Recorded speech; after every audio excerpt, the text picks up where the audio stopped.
that the church is going to be caught up to heaven, and then somebody else is going to go through tribulation. But Paul says, yea, whosoever shall live in godly shall suffer persecution. When Shadrach, Meshach, and Abednego, notice in Daniel chapter 3, when they threw them in the fire furnace, you know what happened? God saved them. And according to Daniel chapter 6, King Darius, when they threw Daniel in the lion's den, God saved Daniel. God helped us to understand that He has the power to stop pain and He's in control. And according to Daniel chapter 12 verse 1, Bible says God's people shall be delivered. Notice, in the time of trouble such as never was. So you don't have to fear mankind. Do not accept that satanic doctrine or gospel, so to speak. It's coming from the Jesuit, the Vatican. You eating Catholic doctrine. That's what you are eating. That's why, and again, Revelation chapter 17, the Bible called this power the whore, the mother of harlot.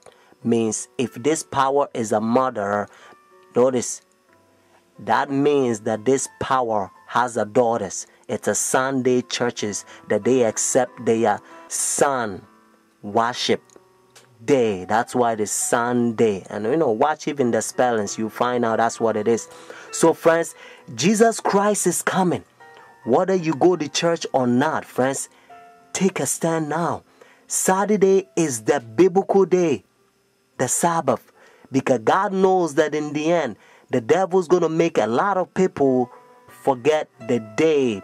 It's the holy day that they prove that He's the one who created heaven and the earth. Friends, that's why He began by saying, remember the Sabbath day to keep it holy. Oh, friends, isn't that sad? Said Jesus. Why you call me Lord, Lord, and do not the thing which I said? Says Jesus. These people confess me with their mouth, but their heart is far from me. Luke chapter 23, verses 50 to 56, and also Luke chapter 24, verses 1 to 3.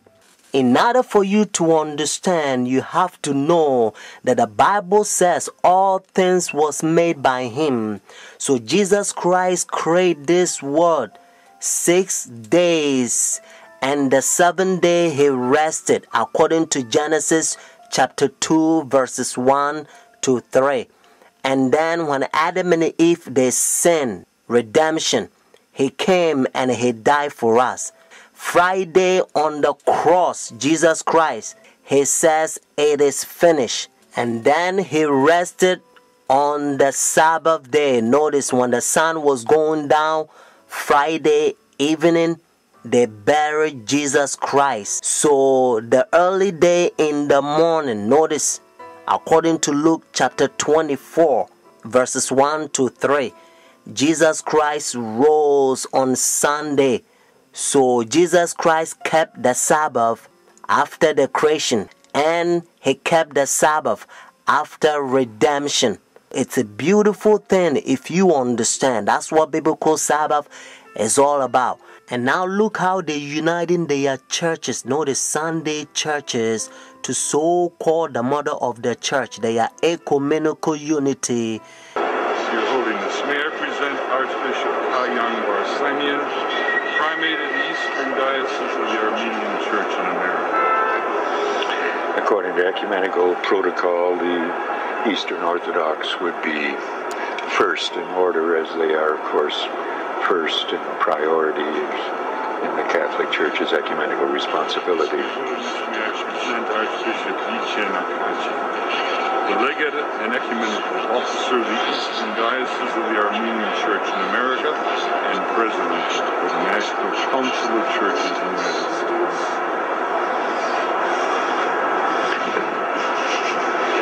Holiness, may I present Reverend Dr. Donald McCoy, representing the presiding Bishop Mark Hansen of the Evangelical Lutheran Church in America. Holiness, may I present Bishop Jeremiah J. Park, Bishop of the New York Annual Conference of the United Methodist Church.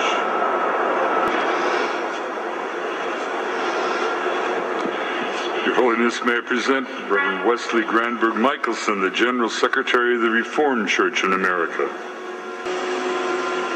Your Holiness, may I present Reverend Dr. Clifton Kirkpatrick, the stated clerk of the General Assembly of the Presbyterian Church in the United States.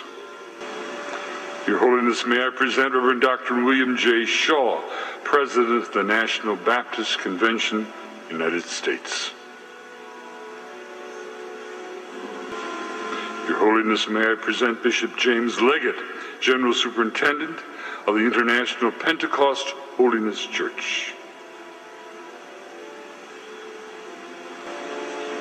Your Holiness, may I present Dr. Leith Anderson, President of the National Association of Evangelicals. Your Holiness, may I present Bishop David H. Benke, President of the Atlantic District of the Lutheran Church, Missouri Synod. Your Holiness, may I present Reverend Dr. A.R. Bernard Sr., President of the Council of Churches of the City of New York. Your Holiness, may I present Elder Bernice King, daughter of the civil rights leaders Martin Luther King Jr. and Coretta Scott King. Your Holiness, may I present Reverend Jimmy Song Jilim, Executive Director of the Council of Churches of the City of New York. Your Holiness, may I present the Right Reverend Mark Sisk, Bishop of the Episcopal Diocese of New York. Friends, do you understand the language? Your Holiness, and this is how they call this power. He think he is God. That's what their teachings is all about, friends. And you also know that when the religious leaders, when they come to meet this power, they wearing black. Notice, dark color. They represent the sinners, and he represent God, friends. And now listen to what Bible says. This is the chapter. Notice 2 Thessalonians chapter 2. This is the chapter the Protestant Sunday churches, they are forefathers. They used to protest against this power during dark ages, and they call them Antichrist. Notice Antichrist. But now you don't hear from Sunday churches anymore because they betray their forefathers. Let's start from verse 3. Notice 2 Thessalonians chapter 2. Let no one deceive you by any means. For that day will not come unless the falling away comes first, and the man of sin is revealed, the son of perdition, who opposes and exalts himself above all that is called God, all that is worshipped, so that he sit as God in the temple of God, showing himself that he is God. Do you not remember that when I was still with you, I told you these things? And now you know what is restraining, that he may be revealed in his own time. Notice what it says in verse 7. For the mystery of lawlessness is already at work. Only he who now restraining will do so until he is taken out of the way. And then the lawless one will be revealed, whom the Lord will consume with the breath of his mouth and destroy with the brightness of his coming.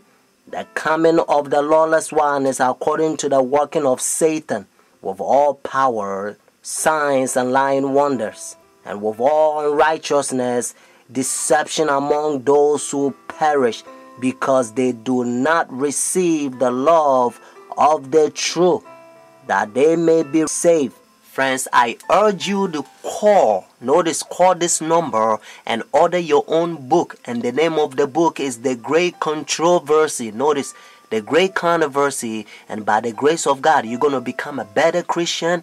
You're not going to fall to this Christianity that has become like a coffee and milk shake together, because the man of sin infiltrating the churches and they destroying doctrines. The phone number here is 856-503-5893. One more time, 856-503-5893. Friends, Also, if God is touching your heart to support God's faithful ministry so that we can speed up this gospel to a lot of people so that they can hear what you are hearing, because heaven is ceaseless ages. Christ is coming. We only one step